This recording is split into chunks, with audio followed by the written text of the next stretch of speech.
Que vontade de te adorar, que vontade de ficar aqui e te adorar, simplesmente te adorar, sem me importar com os que estão por perto.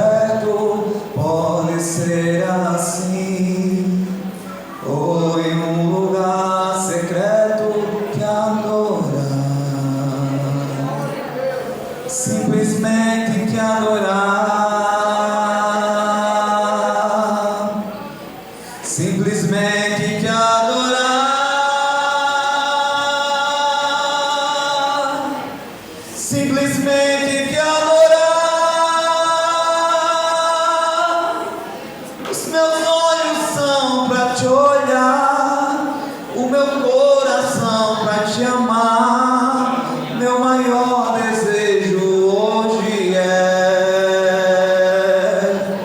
simplesmente te adorar, simplesmente te adorar. Os meus olhos são para te olhar, o meu coração para te amar. Meu maior desejo hoje é simplesmente te adorar. Quantos vieram aqui para adorar a Deus, para glorificar o seu santo nome?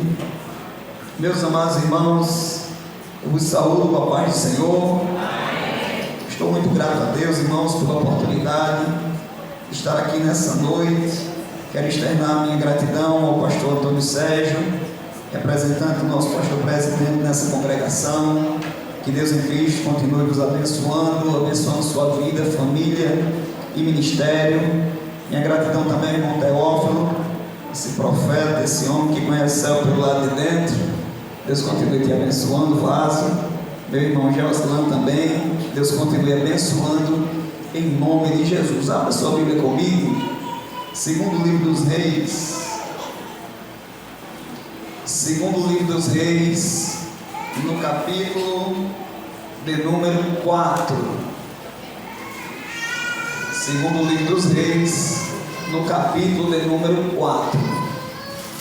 Deus ele tem colocado essa palavra no meu coração e eu gostaria de compartilhar com os irmãos nessa noite. Como eu justifiquei agora há pouco, minha esposa não veio, irmãos, porque ela trabalha no hospital ali na cidade de Itabaiana. Ela trabalha toda quinta-feira e um domingo, todo mês ela pega um domingo ou um sábado, e justamente hoje ela está de serviço. Ontem eu estava de serviço 24 horas, sou bombeiro militar, estava ontem, ela está hoje, terça-feira eu estou novamente, devido a esse período de carnaval, os irmãos sabem como é, né? Mas estamos aqui para glorificar o nome do Senhor. Estamos ali representando o nosso pastor presidente na congregação da Assembleia de Deus, ali no Laus Curiti, ali no Grotão. Estamos ali, completamos 2 anos, ali servindo ao Senhor, representando o nosso pastor. Trago um abraço também da igreja, para essa igreja abençoada. Quem achou? Segundo Reis, capítulo 4, diga amém. Amém. Antes de nós lermos o texto, estamos em um culto de família. E eu costumo dizer, irmãos, que quando se fala a respeito de família, nada é tão bom que não possa ser melhorado. Tem muita gente que fica dizendo: para que negócio de família? Para que encontro de casal? Para que palestra de casal? Para que jantar de casal? Diz que tem um pastor que ele trabalha com o ministério de família, e chegou um pregador itinerante e disse para ele: eu não vejo porque esse povo falando de casal, de casamento, eu não sei para que é isso. Eu vivo com a minha esposa muito bem, não sei quantos anos de casado, e vivo com ela muito bem, nunca teve problema. Aí o reverendo disse: meu irmão, mas tu não vive em casa, tu só vive no meio do mundo pregando. Vai morar com tua esposa para ver se não aparece problema? Então, irmãos, quando fala a respeito de família e casamento, nada é tão bom que não possa ser melhorado. Se teu casamento é bom, se você fizer uma palestra de casais, vai ficar melhor ainda. Se teu casamento é bom, você vir para o culto de família, vai ficar melhor ainda, e o nome do Senhor vai ser glorificado na tua casa. Eu sou psicólogo e eu já estive aqui na congregação outro dia e falei sobre isso. Quando eu entrei na universidade, uma das primeiras aulas e uma das primeiras semanas de aula, eu tive uma aula de sociologia. E teve um professor que disse: eu vim aqui desconstruir tudo que vocês aprenderam de família. Eu vou dar martelada na cabeça de vocês. Infelizmente é isso que acontece, irmãos, em muitas universidades. O jovem vai ali para buscar um conhecimento, para aprender, mas às vezes, se ele não tiver vacinado com a palavra, ele vai aprender conteúdos e ideologias que são totalmente contrárias à palavra de Deus. Eu sei que a psicologia é uma ótima ferramenta para diversos aspectos da nossa vida, mas na minha vida e na tua vida, a última palavra é a palavra de Deus. Eu já li, irmãos, muito material sobre família. Eu já li muito material sobre criação de filhos. Já li muitos autores, mas eu costumo dizer que lá na minha casa, quem manda não é Isamitiba. Na minha casa, quem manda não é Augusto Cury. Quem manda não é Piaget. Na minha casa, quem manda é a palavra de Deus. O mapa do viajor, a lâmpada, a bússola. Louvado seja o nome do Senhor. Esse é o manual que guia nossas famílias e que guia os casamentos. Mas eu lembro que quando eu casei, eu gosto muito de criança. E minha esposa dizia: mas a gente vai ter filho? E eu dizia: vai. E ela dizia: mas num mundo tão complicado que a gente vive. E ainda tinha gente que dizia: olha, filho não vem com manual.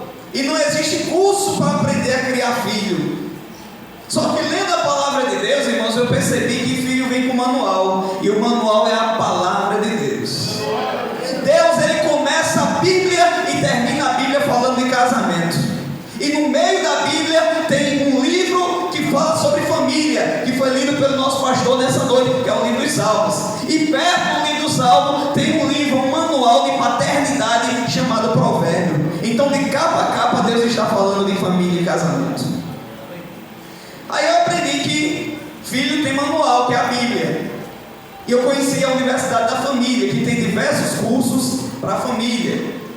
E eu fiz o curso de criação de filhos, do Ministério de Paternidade, o curso para ser treinador do currículo de paternidade, e o curso para ser treinador do currículo de finanças, visando melhorar a minha família. Entrei na universidade para estudar psicologia, para ajudar no trabalho da igreja. Passei toda a minha vida cooperando como líder de mocidade, desde os 15 anos de idade que eu coopero como líder de mocidade. Então eu estudei psicologia para atender adolescentes. Eu estudei na Universidade da Família para melhorar a minha família. Só que quando a gente começa a dirigir igreja, aí começam as demandas de casais, começam as demandas de família. Então, irmãos, há 2 anos nós estamos trabalhando focado no Ministério do Departamento de Família. E para o departamento, para o Ministério de Família, existe um custo. E para isso, Deus ele me deu uma estratégia. E qual é a estratégia? Materiais da Universidade da Família. Então eu trouxe aqui alguns materiais. No final do culto eu estarei ali fora. Os irmãos que quiserem adquirir, a gente aceita cartão, aceita Pix, aceita dinheiro. Ô irmão, vem fiado? Não, porque eu não sou o Armazém Paraíba. Diga amém? Então tem esse livro, irmãos.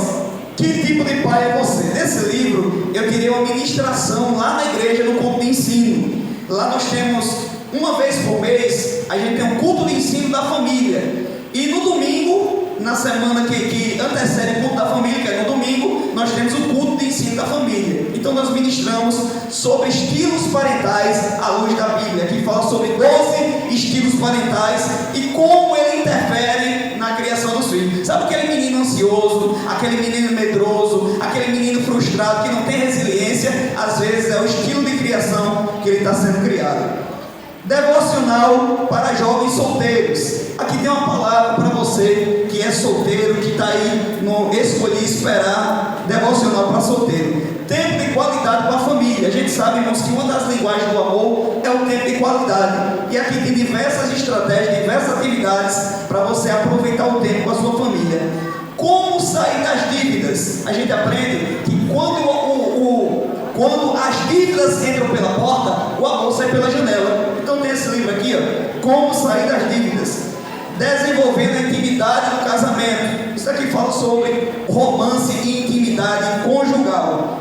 Líderes, guia de aconselhamento pastoral. Às vezes o irmão não tem aquela formação na área de aconselhamento. Esse livro vai lhe instrumentalizar.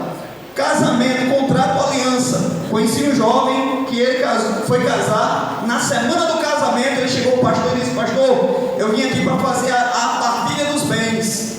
O pastor disse: como assim? Ele disse: não, final de semana eu vou casar e a gente veio para dividir os bens, porque se der errado, cada um pega o bem, cada um vai para um lado. Porque tem pessoas que pensam que casamento é contrato, mas casamento não é contrato, casamento é aliança diante do altar de Deus. Esse livro fala sobre isso. Livre da escravidão. Tem pessoas que é crente, lavado e remido no sangue de Jesus, mas continua viciado na pornografia, viciado em pensamento ansioso, viciado em pensamento depressivo, vive enclausulado e não consegue desenvolver a vida espiritual. Então esse livro fala sobre isso, livre de escravidão. E para quem é pai de adolescente, pais revolucionários. No final do culto, os irmãos nos procuram em nome de Jesus.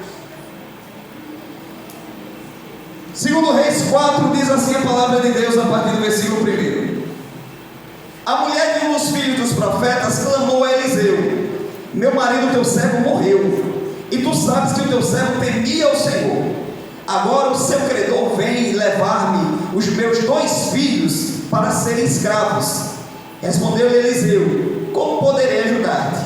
Dize-me o que tens em casa. Disse ela: tua serva não tem nada em casa, além de uma vasilha de azeite. Disse Eliseu: vai, pede emprestadas vasilhas a todos os teus vizinhos, vasilhas vazias, peça muitas. Depois entra, fecha a porta sobre ti e sobre teus filhos, derrama o azeite em todas aquelas vasilhas e separe as que estiverem cheias. Foi embora, fechou a porta sobre si e sobre seus filhos. Esses lhe traziam as vasilhas e ela as enchia. Quando todas as vasilhas estavam cheias, disse ela a seu filho: traze-me mais uma vasilha. Ele, porém, respondeu: não há mais vasilha nenhuma. Então o azeite acabou. É assim? Então o azeite acabou.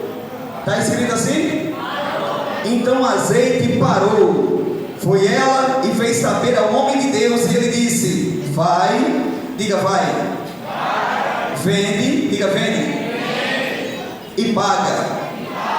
Vai. Vende. E paga. A tua dívida. Tu e teus filhos vivem do que sobrar. Você diz amém? Amém. Irmãos, estamos em um culto de domingo. Em culto de domingo, os irmãos ficam na expectativa de sair aqui pingando azeite, sapateando no tapete da revelação, cuspindo fogo igual maçarico. E eu gosto do manto, eu gosto do refly, mas nessa noite, irmãos, eu tenho um compromisso com a igreja do Senhor e um compromisso com a palavra que Deus colocou no meu coração. Quem sabe não vai ser aquela palavra que você vai rodar e cortar laço, mas vai ser a palavra-chave para abençoar a tua família e o teu casamento. Quem sabe essa palavra vai ser responsável para lhe blindar de um possível divórcio. Jovem, quem sabe essa palavra vai ficar plantada no teu coração, e quando você estiver noivo, quando você estiver prestes a casar, você vai lembrar dessa palavra. O que é que nós vamos falar?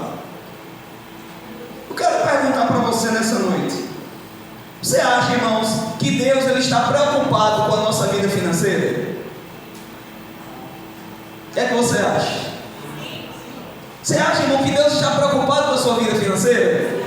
Olha, se o pastor ele anuncia no domingo, irmão, vai ser sobre finança. Tem irmão que nem vem, porque ele diz, pronto, o pastor já vai falar de dinheiro, porque o pastor não vai falar do tema espiritual, porque o pastor não vai falar do dom do Espírito Santo, do batismo do fogo. Mas irmãos, finanças é um dos assuntos mais espirituais da Bíblia, e eu lhe provo isso.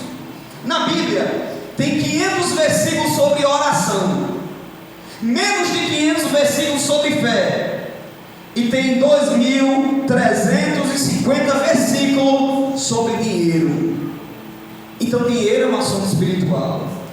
Jesus ele contou 38 parábolas. Das 38 parábolas de Jesus, 16 é falando sobre como lidar com dinheiro. Jesus ele falou mais sobre dinheiro do que sobre céu e inferno. Tem áreas da nossa vida que nós agimos como crente, mas tem áreas da nossa vida, irmãos, que a gente age pior do que o ímpio. E uma dessas áreas é a área financeira. Às vezes a gente vai orar a Deus para pedir uma palavra para pregar. A gente às vezes, tem gente que não faz mais isso, mas ainda existe os remanescentes que quando vai namorar com um rapaz, uma moça, ora antes. Então tem tanta coisa que a gente ora, mas às vezes a gente não toma decisão de oração quando se fala a respeito de finanças. E a gente percebe que a Bíblia está repleta de textos sobre finanças. É Deus nos dando um alerta de que falar de finanças também é um assunto espiritual. A Bíblia mostra, irmãos, em Lucas, capítulo 16, versículo 11: pois se nas riquezas injustas fostes fiéis, se nas riquezas injustas não fostes fiéis, quem vos confiará as verdadeiras? É Deus dizendo: se você quer as riquezas espirituais, cuide das riquezas materiais, porque se você não cuida das riquezas materiais, Deus não lhe dará as riquezas espirituais. Olha, irmãos, por que o dinheiro na vida do crente ele é tão importante? Porque o maior rival do nosso relacionamento com Deus se chama dinheiro. É por isso que Jesus disse que não dá para servir a dois senhores. Ele disse que não é possível servir a Deus e ao dinheiro. Olha, irmão, olha para cá. Jesus podia dizer: olha, não pode servir a dois senhores. Não é possível servir a Deus e a promiscuidade. Não é possível servir ao Deus e a sexualidade. Não é possível servir a Deus e a mentira. Não é possível servir a Deus e ao diabo. Não, Jesus ele coloca no mesmo patamar de Senhor Deus e as riquezas. Por quê? Porque a riqueza promete fazer uma coisa que só Deus faz. Que é isso? Suprir a minha e a tua necessidade. Quem supre a minha e a tua necessidade não é teu emprego bom, não é teu carro do ano, não é teu concurso público, não é o teu anel no dedo, não é o teu diploma na parede. Quem supre a minha e a tua necessidade é Deus. Quem manda a chuva, quem manda o sol, que abre as portas, é Ele. Glória a Jesus. Eu estava lendo uma história, a história dos cruzados. Os jovens estudantes sabem que tem um tempo na história que existiam as cruzadas, que era tipo uma luta entre os católicos e os muçulmanos. E os cruzados, eles contratavam mercenários para lutar contra os muçulmanos. Mas como a guerra, ele dizia que a guerra era santa, eles diziam assim: olha, você vai para essa guerra santa, mas antes vocês têm que ser batizados. Aí o pessoal ia ser batizado, os mercenários, eles eram batizados. Só que, olha, irmão, eles eram batizados com as mãos do lado de fora, segurando as armas dele. Como que quer dizer? Eu estou sendo batizado, mas quem manda na minha mão não é Deus. Quem manda na minha mão sou eu. E tem crente que vive do mesmo jeito. Ele é crente, mas quando ele se batizou, ele diz: eu me batizei, mas a mão ficou de fora. Para dar um bombaço na vida nenhuma é bem ligeirinho. Eu me batizei, mas a língua ficou de fora. Eu me batizei, mas o pé ficou de fora. Não, filho, quando você se batiza, você não tem que abrir a boca para consagrar a língua ou para batizar a língua. Não, antes de se batizar, a língua já tem que estar batizada, a mão já tem que estar batizada, o pé já tem que estar batizado. Então, irmãos, quando nós olhamos isso, nós percebemos que não é eu colocar a mão para fora para dizer: não, quem mexe na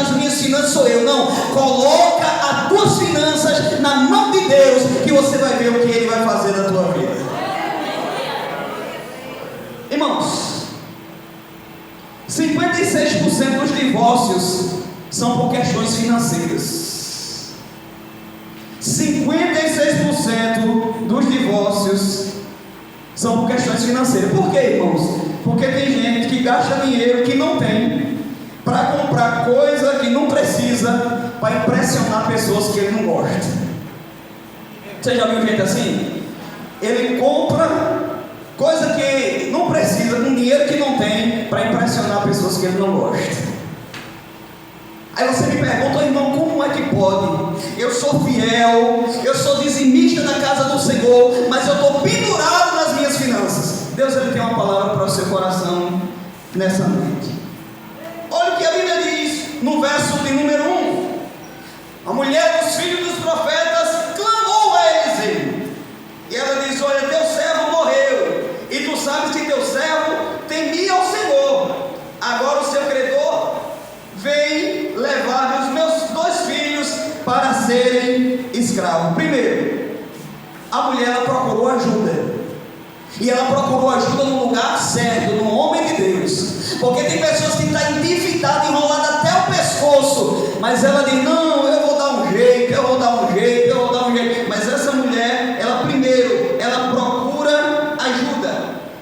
Outro, ela procura ajuda no homem de Deus.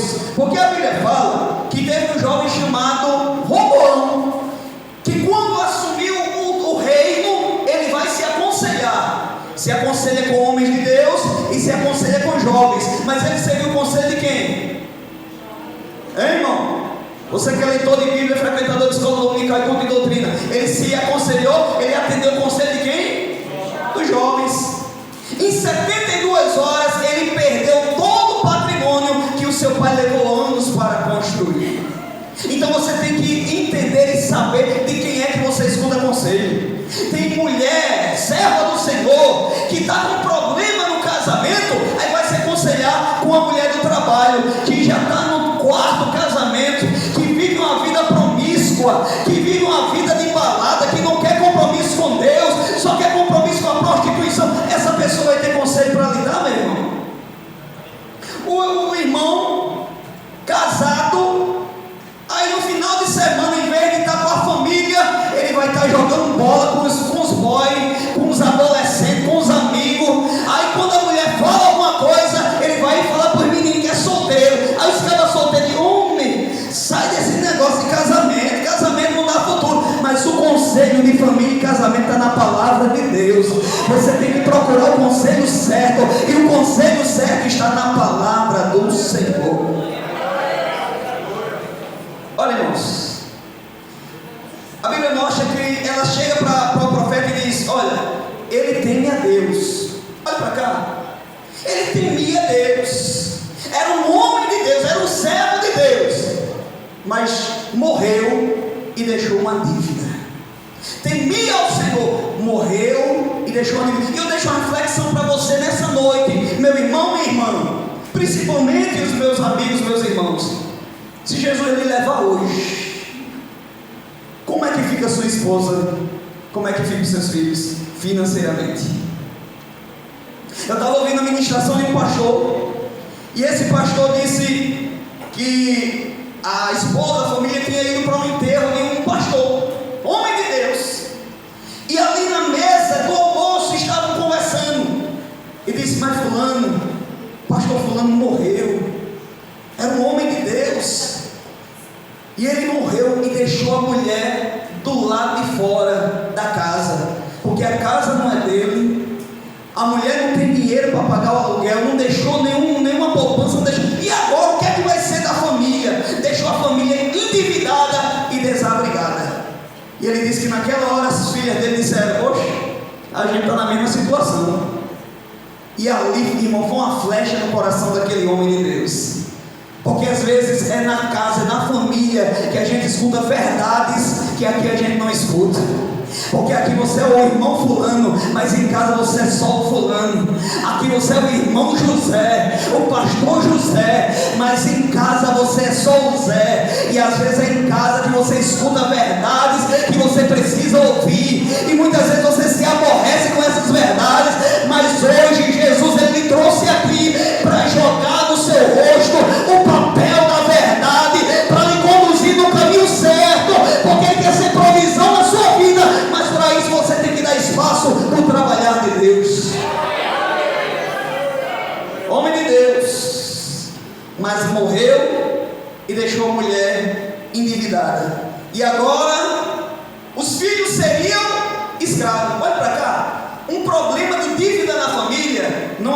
só o casal, atinge toda a família. Agora os filhos estavam prestes a serem levados como escravos. Olha para cá. Às vezes, irmãos, a gente só muda diante de um constrangimento. Imagine chegar os credores na sua casa e dizer: ei, esses meninos aí, vou levar eles para ser escravo porque você está devendo. Você não consegue conceber isso, porque isso não faz parte da nossa cultura. Mas deixa eu trazer para a nossa cultura. Você vai ter a festa das irmãs. Festa das irmãs. As irmãs já prepararam o fardamento.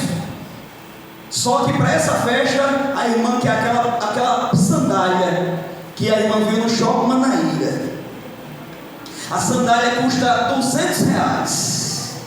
Você já conversou com o Mo? A irmã disse: minha filha, pega o cartão. Mas tem limite? Ah, minha filha, o céu é o limite, vai lá.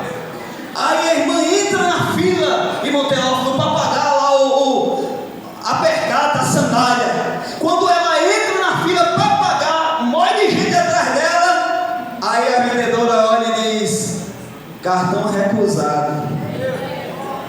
Como é que você se sentiria? Eu conheço um pastor que ele estava contando, irmãos, que um dia ele era desse negócio que não tinha controle financeiro. Se terminasse o culto, ele podia estar devendo, mas se terminasse o culto e alguém dissesse: pastor, vamos comer uma pizza, ele dizia: oxe, bora.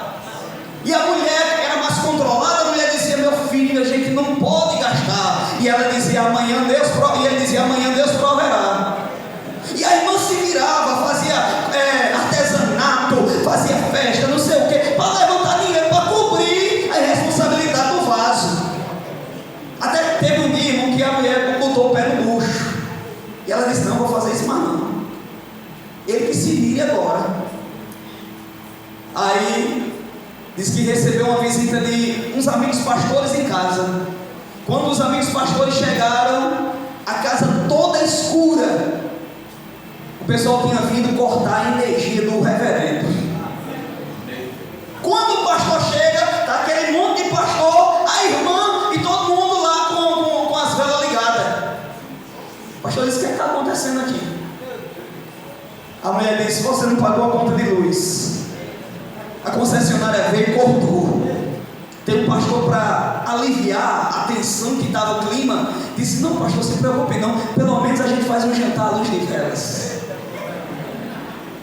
Ele disse que ali foi um santo remédio para ele organizar a vida financeira. Às vezes, irmãos, é só mediante o constrangimento que a gente organiza a nossa vida financeira. E aqui apareceu, o constrangimento era o quê? Vou levar os seus filhos para ser escravo. Louvado seja o nome do Senhor. Olha, a mulher foi preocupada a falar com o homem de Deus. O homem de Deus disse: você tem o que em casa? Ela disse: eu não tenho nada. Era como se o homem de Deus estivesse dizendo: o que você tem de valioso em casa? E ela disse: eu não tenho nada. Às vezes o instrumento do milagre está dentro da sua casa. Às vezes, irmãos, o instrumento do milagre está na sua casa. Ô irmão, como assim? Não estou entendendo. Eu estou devendo, irmão. Se eu soubesse que você ia pregar sobre isso, eu tinha trazido as contas tudinho lá em casa para você ungir de tanta dívida que tem.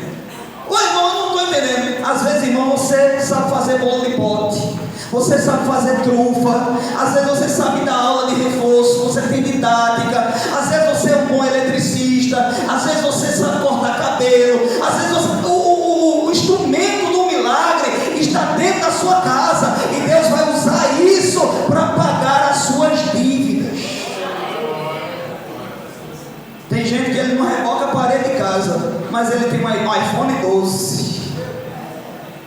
Aí posta lá na rede social, devendo e luxando. Meu filho, se você está devendo, primeiro pague, depois você vai luxar. Às vezes até na igreja, irmão. A irmã ali vende Avon para levantar um trocado, vende Natura, aí tem um vaso na igreja. Para pregar aqui, meu filho, ele prega, ele roda, ele cospe fogo, mas para pagar o que deve, ele não paga. Mas é andando, é luxando e devendo. Mas Jesus, ele hoje está dizendo para você: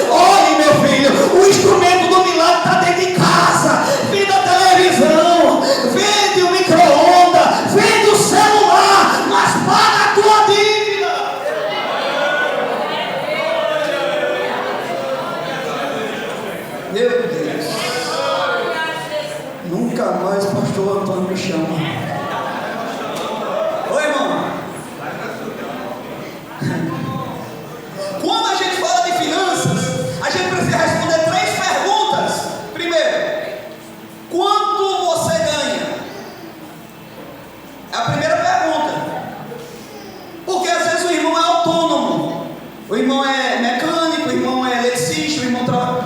Às vezes ele não tem aquele salário mensal. Então, irmãos, você tem que saber quanto você ganha, fazer uma média mensal de quanto você ganha. Essa semana, aí o camarada, sei lá, trabalhou com mecânica, o serviço foi R$1.000. Aí ele, pronto, ganhei 1.000. Não, você tem os seus custos, aluguel, funcionário, sei o quê. Então você tira tudo isso e o líquido é quanto você ganha. Então a primeira pergunta: quanto ganha? Segundo, quanto gasta? Anote, meu irmão. Lá no Clube de Doutrina, os irmãos já sabem, é tudo um caderninho com caneta.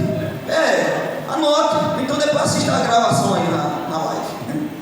Quanto ganha? Segundo, quanto gasta? Você sabe quanto é que você gasta? Porque tem gente que vai gastando.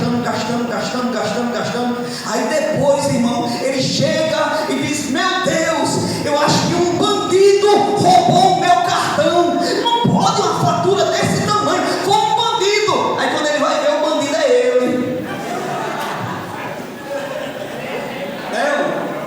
Porque ele não controla, não sabe quanto ele gasta. Terceiro, quanto preciso. Você tem que saber quanto você ganha, quanto você gasta e quanto você precisa. Porque se você não souber quanto você precisa, você vai virar, irmão, ficar correndo atrás do dinheiro. Tem gente que eu conheço, irmão, que é militar, a escala é 1/3, ele trabalha 3 e folga 1. Tem militar que eu conheço que passa 3 meses no quartel.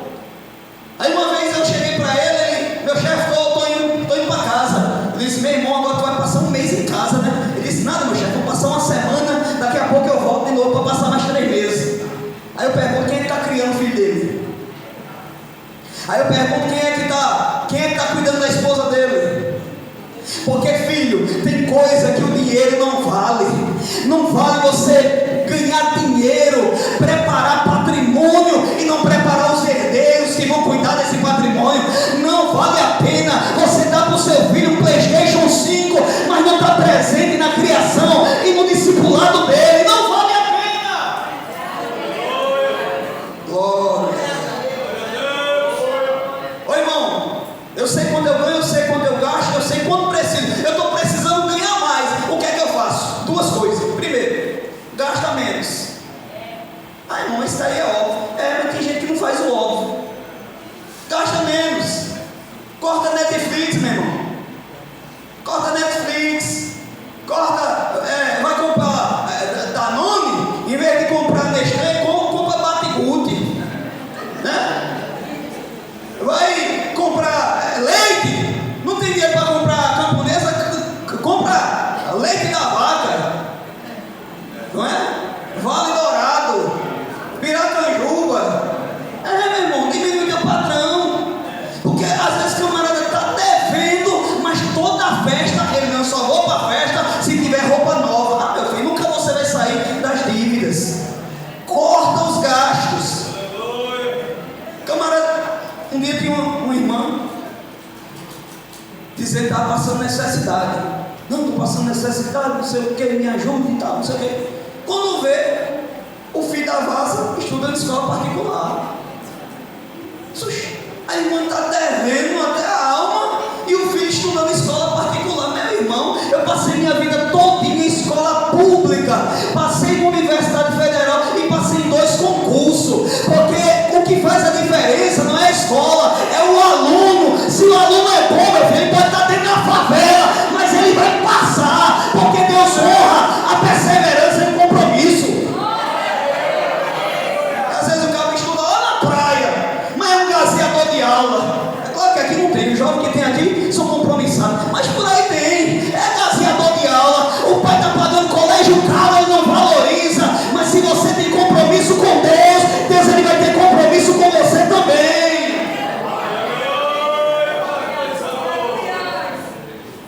O segredo, irmão, não é quanto você ganha.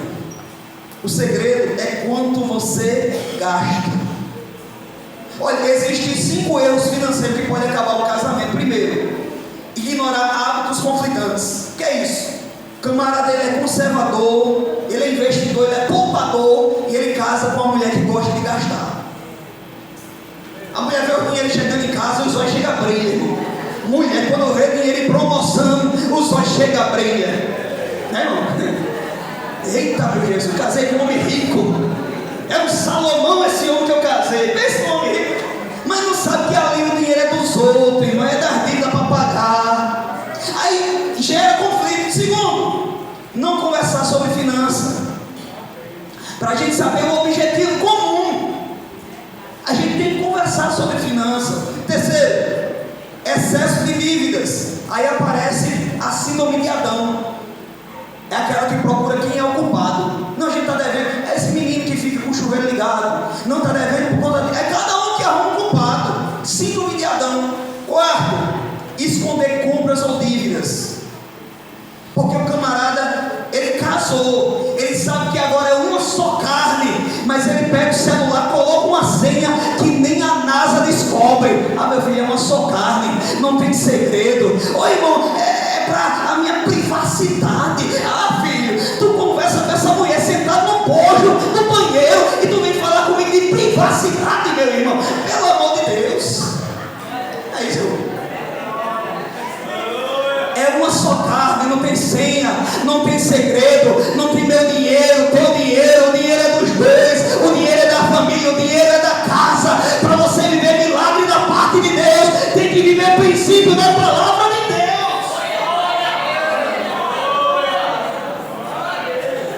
Esconder compra, esconder dívida. Olha, eu não conheço esse casal que está num problema terrível, porque o camarada se endividou. Não contou para a mulher. Na visão dele, ele disse: não, eu vou desenrolar. Só que foi virando uma bola de neve. Quando a mulher descobriu, ela descobriu uma parte. Só que depois ela foi puxando o novelo e foi o carretel revindo. E a mulher se sentiu traída. E agora ela disse: eu não quero mais o casamento. É uma só carne. Se é um problema, é um problema em comum. Se está passando dificuldade, é dificuldade em comum. É na alegria, é na dor, é na saúde, é na doença, é nas dívidas. É uma só carne. Foi assim que Deus ele fez. E é assim que Deus ele concede vitória. Não é escondendo, irmão, que você vai vencer. Não, é compartilhando, trazendo luz ao problema e colocando no altar de Deus. Quinto, pedir dinheiro para os familiares do cônjuge, porque isso vai abalar a estrutura familiar. Deixa eu lhe dizer uma coisa, eu estou terminando, tem muita coisa para falar, mas o tempo já. Mas deixa eu lhe dizer uma coisa. Às vezes Deus está provando alguém, e a gente quer ser mais bom do que Deus. Não, bichinho, eu vou ajudar. Aí você entra na prova do outro.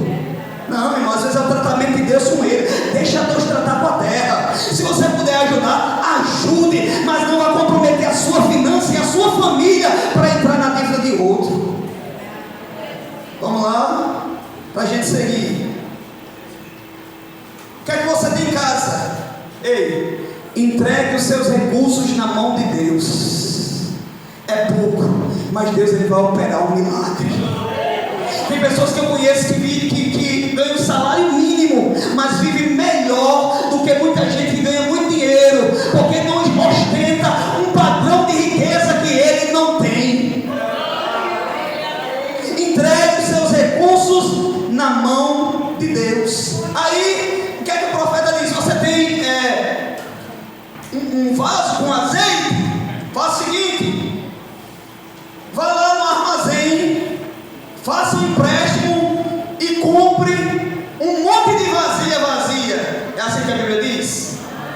Vá no armazém e compre vasilhas vazias. É assim que a Bíblia diz? A Bíblia diz para ela fazer o que, irmão? Pegar? Porque quem está devendo não compra mais nada. Tem gente que está devendo, mas ele ainda vai fazer mais dívida. Não, meu filho, está devendo? Não compra mais não. Ela foi e pegou emprestado. E ela teve a confiança da vizinhança de pegar emprestado. Porque tem gente que não dá para a gente emprestar.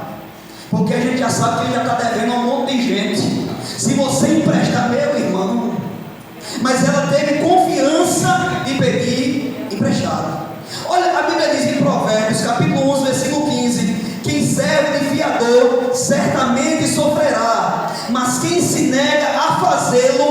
está seguro.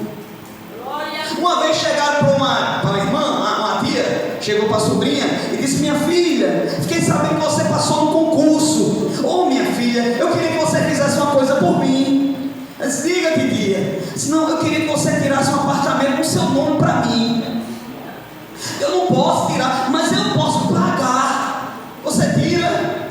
A menina inexperiente, quase que. Só que antes ela foi se aconselhar com o pai dela. É muito bom conselho. Aí o pai dela disse: oxe, aquela lei não paga nem as dívidas dela, vai pagar. Não vai comprar não. E ela foi e não comprou. Então cuidado, irmãos, com quem você empresta e para quem você empresta. Olha, tem umas coisas que a gente não empresta. Primeiro, a gente não empresta cartão. O cara pode vir chorando, porque quando vai pedir seu cartão de crédito emprestado, ele vem chorando, faz uma cara de choro. Ô irmão, irmão, me ajude, pastor. Oi, pastor, estava orando, aí Jesus só me mostrava seu nome. Você pega o cartão do pastor, que é sem limite, é aquele cartão preto. Pega o cartão do pastor, aí chega e conversa, e conta aquela história. Ô pastor, é porque eu fiquei endividado. Meu filho, se ele não tem cartão porque está endividado, ele vai pagar o teu? Cartão não se empresta. Outra coisa, mulher não se empresta. Oi, irmão. Irmão, porque eu conheço um caba militar, se acidentou, trabalhava no interior, morava no interior, não tinha família, a família dele em outro estado. Aí um militar era muito amigo dele, gostava muito dele, aí disse: ô rapaz, tu tá nessa situação, eu vou mandar minha mulher para cuidar de tu. O que foi que aconteceu, irmão?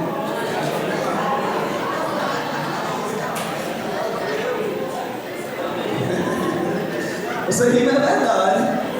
Você parou, irmão, o cara levou a mulher do cabo, ele todo aleijado, mas levou a mulher do cabo. Então ele não empresta cartão, não empresta mulher, não empresta carro, não empresta livro. O livro você vai comprar no final do culto. Você não empresta não, você diz: irmão, compre também. Eu dou o endereço e o pix do irmão para você comprar. Não empresta. Então, mas essa mulher, ela tinha confiança das vizinhas, tomou as vasilhas emprestadas. Aí a Bíblia diz, versículo número 3, versículo número 4: entra, fecha a porta sobre ti e sobre teus filhos, derrama o azeite em todas aquelas vasilhas e separe a que estiver cheia. Olha, 5 minutos eu termino. Entra e fecha a porta. Por quê, irmão? Porque o problema tem que ser resolvido dentro de casa. Não é você jogando na rede social que vai resolver o problema. Não é você jogando no Facebook, no Instagram, porque nem todo mundo que te segue quer ver a tua vitória. Tem gente que só te segue, irmão, para ver a sua tristeza, o teu choro. Mas eu tenho uma palavra nessa noite para você. Olha, aquele que está esperando a tua queda, ele vai ver o teu canto de vitória. Aquele que está esperando, quando for abrir na tua casa, ele vai ver o culto de ação e graça, porque Deus, ele entra com providência na tua casa e na tua família. Fecha a porta. Oh glória. Oh Jesus, fecha a porta. Está com problema no casal, fecha a porta. Está com problema nos filhos, fecha a porta.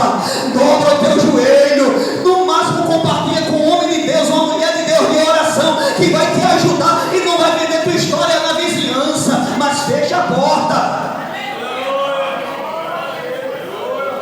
Versículo 5: foi embora, fechou a porta sobre si e sobre seus filhos. Esses lhe traziam as vasilhas e elas enchiam. Por quê? Todos têm que se envolver na solução do problema. Ô irmão, mas a minha filha está terminando os estudos e ela quer um celular 0. Mas você está devendo? Estou, irmão. E tu vai comprar um celular? Ô irmão, mas a bichinha merece.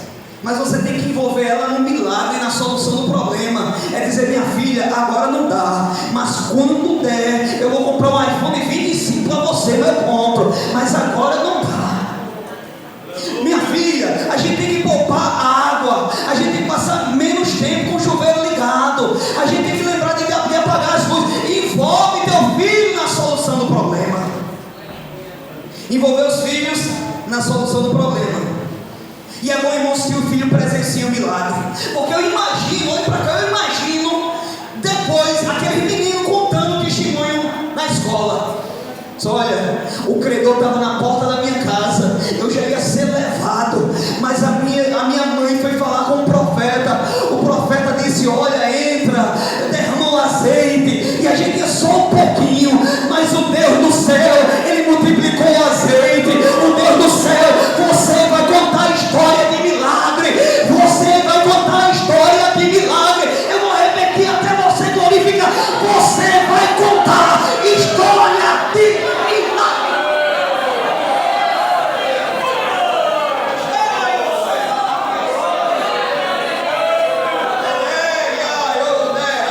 Deus está falando para alguém nessa noite: eu sou o dono da prata, eu sou o dono do ouro, eu vou abrir a porta, eu vou realizar o teu sonho, só basta ser fiel, tu vai contar a história de milagre.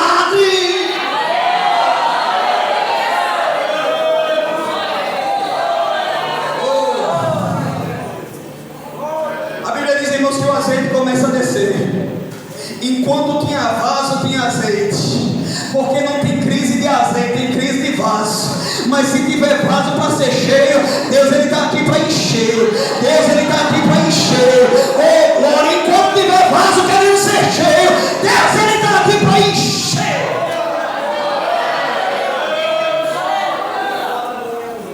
Ei, enquanto tiver necessidade, haverá provisão. Sabe por que às vezes Deus, Ele não provê? Porque quando aparece a necessidade, a gente quer fazer, irmãos, com a nossa própria força. Aparece a necessidade, você nem espera um milagre, você já recorre ao cheque especial, você já recorre ao cartão de crédito, você já recorre ao agiota, e tem crente pendurado, enrolado por causa de agiota. Mas Deus, nessa noite, Ele tem uma palavra para você: eu quero fazer um milagre. Dobra teu joelho no altar, se arrepende, que você vai ver um milagre acontecer na tua casa, acontecer na tua família. Glória. Estou terminando agora. Aí a Bíblia diz que agora o azeite começa a descer, enche todas as vasilhas. E agora, quando enche todas as vasilhas, ela vai de volta ao homem de Deus. O grande segredo da vitória dessa mulher é que ela não dava um passo sem a orientação de Deus. Eu vou repetir, porque só a irmã aqui do lado entendeu. Ela não dava um passo sem a direção de Deus. Aí eu vou me voltar para os jovens agora. Deixa eu arrochar um pouquinho vocês, vasos. Semana passada eu ministrei uma palestra para jovens e o tema era namoro, vestibular para o casamento. Deixa eu entregar um decreto para vocês. Tem jovem que às vezes ele não ora, ele vê o menino bonitinho, ele vê a menina bonitinha, não é crente, é daqueles que anda soprando vento assim, ó, anda soprando vento, mas ela olha, se engraçou dele. Aí a mãe diz: minha filha, não vai dar certo. O pai diz: minha filha, não vai dar certo. Mas ele não quer, porque ele é desobediente, ele acha que pode. Mas a Bíblia diz, irmãos, que a primeira separação quem fez foi Deus. E que separação foi essa? Entre luz e treva. Não se une luz com as trevas. Se a palavra de Deus separa, não tente unir aquilo que Deus já separou. As moças que são solteiras querem o Isaac? Quer o Isaac, moça? Acho que não quer não, acho que elas vão ficar solteiras. Os rapazes querem uma Rebeca? Quer, irmão? Porque quando a gente fala de relacionamento cristão, o nosso padrão de referência é o Isaac e a Rebeca, né? Mas quando o servo de Abraão foi buscar a Rebeca, Abraão orou, Eliezer orou e Isaac ficou orando. Você não ora e depois quer namorar um abençoado, namorar uma abençoada. Olha, toda direção, todo passo tem que estar na direção de Deus, na oração, no conselho do pai, no conselho da mãe, para ser bem sucedido na vida. Para finalizar, que o pastor já está querendo puxar meu paletó. Versículo 7. Foi ela e fez saber ao homem de Deus, e ele disse: vai. Como é, irmão? Vende o azeite, paga a tua dívida, tu e teus filhos vivem do resto. Pronto. Aqui é o princípio de Deus para as nossas finanças. Primeiro, vende. Segundo, paga. Terceiro, vive. Tem gente que está invertendo as coisas. Primeiro ele quer viver para depois pagar. Não, primeiro você paga. Mas como é que eu vou pagar? Você tem que ter que pagar. Vende. Organiza a tua vida financeira, porque Deus não tem compromisso com cambalache. Deus não tem compromisso com crente enrolão. Deus não tem compromisso com crente mentiroso. Deus não tem compromisso nisso aí não. Primeiro você vende, depois você paga, aí depois você vive do resto, porque Deus vai mandar provisão, Deus vai abrir as portas do céu, Deus vai suprir a tua necessidade, Deus vai soprar o teu nome, mas primeiro você tem que se organizar.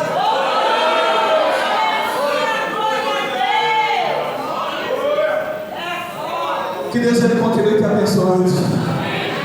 Guarda essa palavra no seu coração. Uma coisa que eu digo lá na congregação, vou dizer aqui para você: se gostou, coma muito. Se não gostou, coma pouco. Mas se alimente dessa palavra nessa noite. Sei que essa palavra é verdadeira, por isso espera a vida inteira. Não vos conformeis com essa era, por isso espera, em Deus espera. Boa foi essa palavra. Eu vi a senhora da minha esposa começar a pular e sair falando mistério na igreja. Que o irmão Gênesis falou que o homem ganha dinheiro e a mulher gosta de gastar, mas lá em casa é o contrário. Lá em casa minha esposa é minha patroa, e a maior provedora lá de casa é ela e eu sou funcionário dela. Mas eu sou o maior gastador. Aí ela diz: meu filho, ele está gastando demais. Meu filho vem cá, minha filha libera um pouquinho, não está gastando muito, vem cá. Aí lá em casa quem enfrenta o gastador é ela.